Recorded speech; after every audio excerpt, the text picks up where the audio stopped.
করব এই অঙ্কটা অনেকেই ভুল করি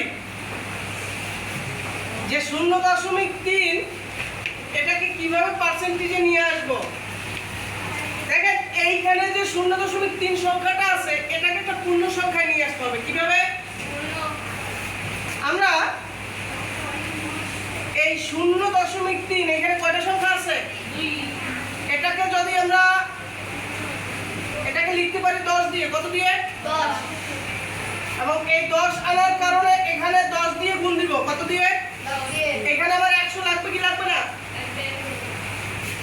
তাহলে এখানে আসলো 3, এখানে একবার 10 দিয়ে গুণ দিব সেটা। এবার এখানে 10, এখানে আমার কত বানানো লাগবে? 100 বানানো লাগবে। কি বলছিলাম না, পার্সেন্টেজে করতে হলে কত বানানো লাগবে? 100। এখানে কত গুণ করা লাগবে? 10। আর এখানে 10। তাহলে 10 দশা কত হইল? 100। আর 3 দশা 30। তাহলে এটাকে যদি আমরা 30 রেখে গুণ 1/100 দিতে পারি সমান আমার 30% হয়। কত পার্সেন্ট হয়? 30। তাহলে এটা 30% হয়। বুঝতে পারছি? ডাইরেক্ট যদি 1 নম্বরে আসে এটার উত্তর 30% হবে। কত পার্সেন্ট? 30%। ক্লিয়ার? 0.54। সবসময় একটা জিনিস মনে রাখবা, দশমিকের পরে কখনো আর এই একসাথে উচ্চারণ করা যাবে না। দশমিকের পরে এটাকে আলাদা আলাদা সংখ্যায় বলতে হবে। যেমন 0.54। 0. কত? 54। এখানে কিন্তু 0.54 বলা যাবে না। ক্লিয়ার? আচ্ছা, এখানে 0.54 গুণ এই 1/100 কেন হইল? 1/100 কেন হইল? এই পার্সেন্টেজে প্রকাশ করতে বলছে বিধায়। কিসে প্রকাশ করতে বলছে? পার্সেন্টেজে।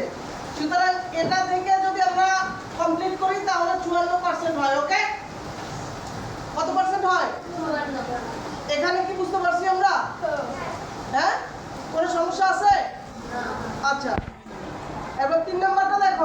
বলছে 21/50। 21 ভাগ কত? 50।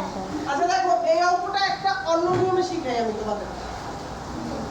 আমরা জানি পার্সেন্টেজ করতে হইলে নিচেরটা কমপক্ষে 100 লাগবে। কি লাগবে? নিচেরটা কত লাগবে? 100 লাগবে। এখন এই নিচেরটা যদি 100 করতে চাই তাহলে কত সাথে গুণ করতে হবে? 2 গুণ 2। নিচেরটা যেহেতু 2 দিয়ে গুণ করছি, উপরেরটাও তো 2 দিয়ে গুণ করতে হবে, তাই না? গুণ 2। 21 দুগুণে কত? 21 দুগুণে কত? 42।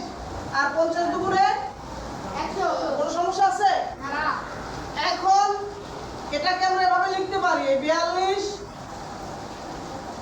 গুণ 1/100। পারি কি পারি না? পারি। আর এটার সমাধান হিসেবে ওই 42% আসে। আসে কি আসে না? আসে। আমি বুঝতে পারছি? কোনো ঝামেলা